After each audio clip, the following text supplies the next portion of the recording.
Muy bien, seguimos aquí en Pulso Informativo y continuamos con la entrevista a Alejandro Salas.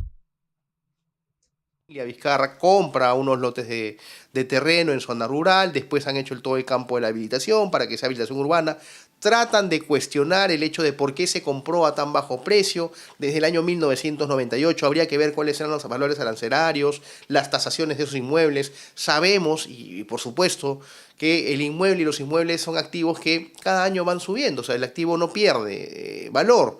Entonces tratan de cuestionar esa parte, tratan de cuestionar esa subasta. Claro, tienen que retroceder alrededor de 27 años para tratar de señalarlo por algo, ¿no? Entonces, bueno, simplemente hay que... ¿Son investigaciones archivadas o existen? No tengo conocimiento de ello porque no he visto las carpetas, no he visto la documentación. Por supuesto que si don Mario me pide que lo ayude y yo revise la documentación, con mayor propiedad podría darte información. Sé que son, digamos, documentos que han estado circulando y que gente que de una u otra manera tiene encono con Martín Vizcarra por la región sur y ahora con Mario por el tema de las elecciones, trata de revivirlo, ¿no?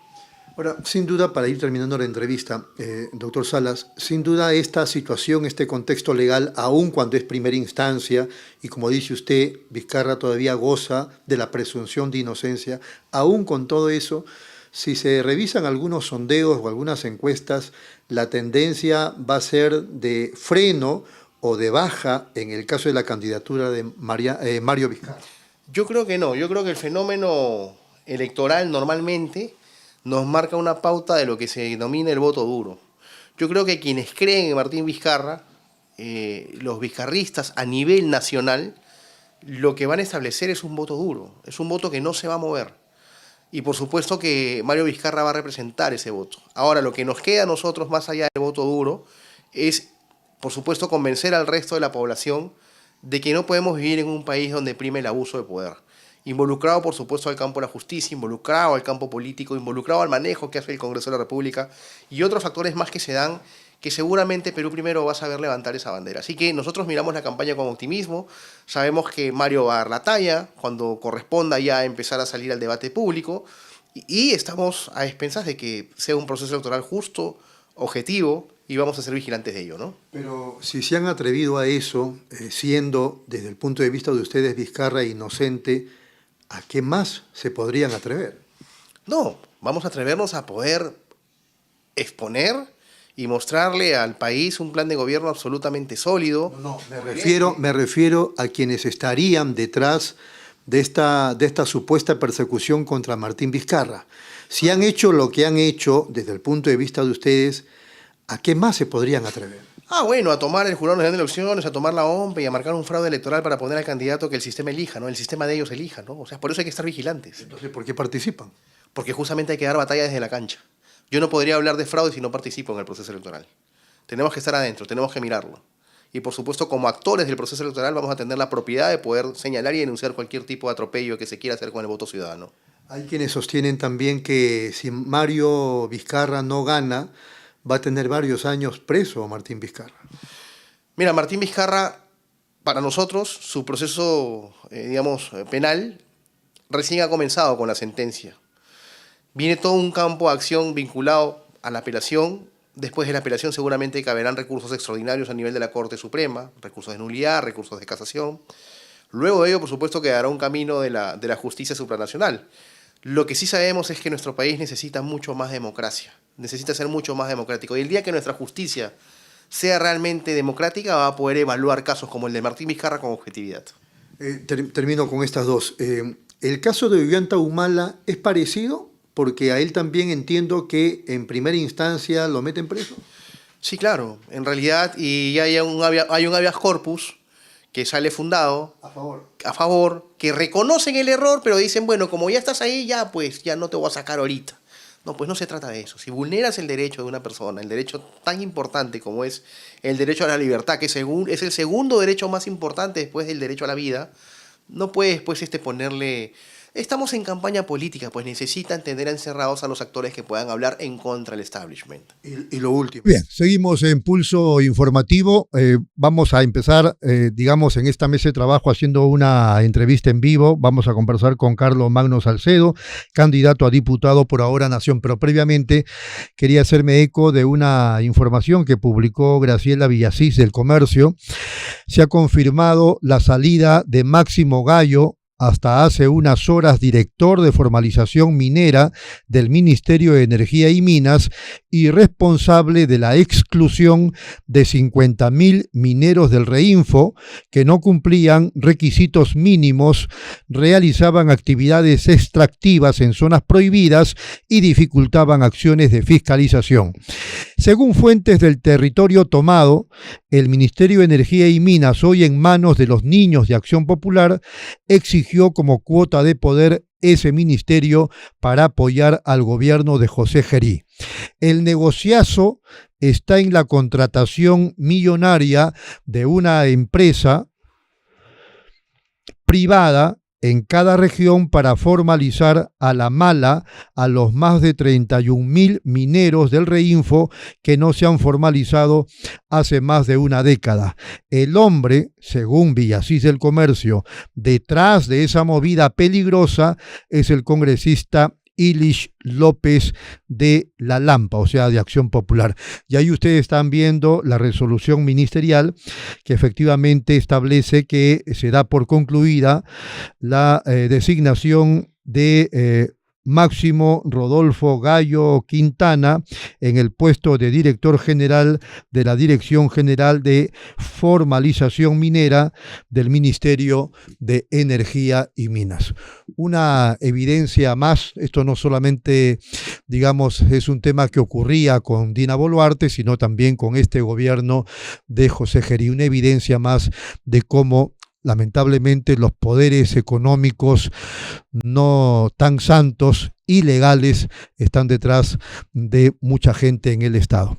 Vamos ahora sí con el doctor Carlos Magno Salcedo. Carlos, ¿qué tal? ¿Cómo está? Buenos días. ¿Qué tal? Muy buenos días, Rodolfo. Gracias por la invitación. Una impresión suya sobre la ocurrencia contra Rafael Belaúnde Llosa ocurrida ayer. Bueno, es un acto que podría tener implicancias de violencia electoral, obviamente sujeto a las investigaciones, pero también hay que recordar que el fin de semana en Piura han asesinado a un candidato a diputado por el partido Juntos por el Perú. Así. Entonces, que a pocos días ocurra eso con un precandidato presidencial es un indicador primero de los niveles de violencia y de que probablemente estas elecciones que vengan vayan a ser muy inseguras. Por eso, de hecho, el día de ayer hemos suscrito un pronunciamiento con diversos líderes políticos en que además de exigir las investigaciones le pedimos al gobierno que dé las seguridades en este proceso electoral, no solo a los ciudadanos, pero también a los candidatos. Probablemente sea necesario adelantar la protección que la policía tiene que brindar a los candidatos, ¿no? Que se espera al 23 de diciembre. Quizás hay que adelantar también eso. Rafael se encarga de decir que él descarta que sea un atentado político, es más, dice él, un acto criminal como el que ocurre en todo este tiempo y que deja un saldo diario de 5 personas asesinadas. Sin embargo, un elemento que va a estar en esta campaña electoral indudablemente es cómo se ha incrementado la violencia en los últimos años. Y la violencia criminal tiene un impacto político. Por un lado, ha sido favorecida por las decisiones de este Parlamento, con una gran cantidad de leyes que han flexibilizado, han, digamos, debilitado la lucha contra la criminalidad en temas penales, procesal penales, y digamos han favorecido el incremento de una serie de actividades criminales que además están interesadas en incidir en la política. Entonces, bueno, lo lamentable es que en ese tema el presidente Gerí parece que no tiene ninguna voluntad en derogarla, ¿verdad? Claro, el presidente Gerí podría ejercer su facultad de iniciativa legislativa. Si bien es cierto, el presidente no legisla, sí podría presentar un proyecto de ley pidiéndole al Parlamento que deroguen o modifiquen esas normas.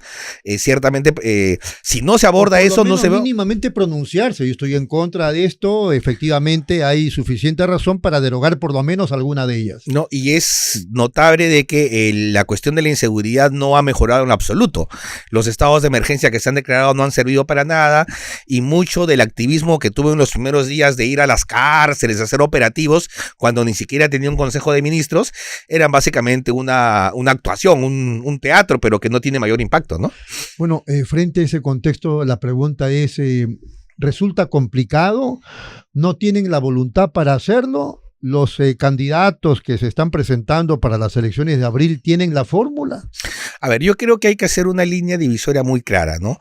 En el contexto de un parlamento cuya mayoría de bancadas o partidos han sido cómplices en aprobar este tipo de legislación porque también estaban buscando su propia impunidad, obviamente de ese sector, de esa coalición que yo denomino coalición autoritaria y mafiosa o el pacto mafioso, como dicen otros, de ahí no podemos esperar nada. Y lamentablemente el gobierno emana de esa coalición, ¿no? Entonces simplemente se deshicieron de la señora Dina Boluarte cuando ya era un fardo demasiado pesado, pero el señor Gerino implica un cambio fundamental porque ha sido nombrado por las mismas personas. Entonces la posibilidad de cambio, creo yo, está en las nuevas fuerzas políticas que decididamente tengan la voluntad política de derogar esa legislación, tengan la voluntad política de hacer una lucha frontal contra la corrupción, no tengan rabo de paja que estén buscando impunidad y que obviamente implementen una estrategia de recuperación de la seguridad ciudadana y del orden interno. En el caso de Ahora Nación, digamos, ustedes están preocupados y asumen que ese es el tema más importante para solucionar en el país. Es uno de los temas centrales, sin duda. Y de hecho es tan importante que precisamente el día de hoy, en la mañana, ya se ha anunciado que 2 personas importantes se incorporan no solo al equipo, sino van a ser candidatos al Congreso de la República. El coronel en retiro Harvey Colchado, él se suma a nuestro equipo, va a ser candidato a diputado por Lima con el número 1, encabezando la lista. Y también se decía que podía o estaba, digamos, también en la posibilidad de pertenecer a Libertad Popular. Bueno, él de manera pública ha dicho que ha estado conversando con diversos partidos porque él quería conocer, digamos, ¿no?, qué oferta existía para al final tomar una decisión. Ya la tomó. Ya la tomó, ha sido anunciado hoy día en un programa de estos que están en plataformas, en sus redes sociales, y nuestro líder Alfonso López Chao también ya le ha dado la bienvenida. ¿Qué significa la presencia de Harvey Colchado en Ahora Nación? Ya, no es solo él, también está el señor Walter Lozano. ¿Quién es Walter Lozano? Fue compañero de Harvey Colchado desde la época en que ellos trabajaron para la captura de Artemio. Y digamos han estado en todo este tiempo involucrados en luchar contra la criminalidad y también ambos han sido perjudicados por este gobierno que los ha sacado de la policía porque eran unas piezas incómodas. Entonces, la presencia de ellos, entre otras personas, obviamente, primero demuestra el interés que tenemos nosotros como partido de que este es un tema absolutamente prioritario. Y por eso convocamos a una persona que conoce el tema, por lo menos desde el aspecto policial, desde el aspecto de investigación, que es una parte importante del problema, pero que obviamente se tiene que complementar con la parte del sistema de justicia, con la parte penitenciaria. Es un asunto muy complejo, pero la policial no deja de ser una parte importante. Muy bien, vamos a una brevísima pausa y luego seguimos conversando con Carlos Magno Salcedo.